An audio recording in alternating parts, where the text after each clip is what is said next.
The money is going to come from the black community.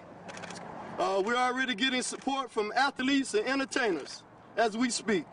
By next week, we're looking forward to getting $1 million for the capture of George Zimmerman. We're going to force our government to do their job properly, and if they don't, we will. It is a very troubling time in the United States of America.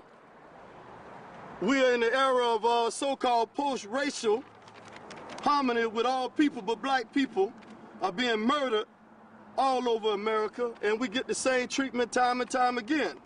So we're saying to President Obama, you got to do your job on this one, buddy. We don't need a beer. We don't need to laugh and have a good time. Our children are dying. And so white America, we have given you 400 years to get it right, and you still have failed black people. We're not even citizens in this country.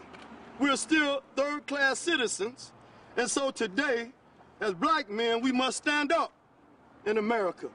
We must declare to white America, time is up for you. No longer can you kill black children and get away with it. We no longer going to take the words of no good Bill Lee.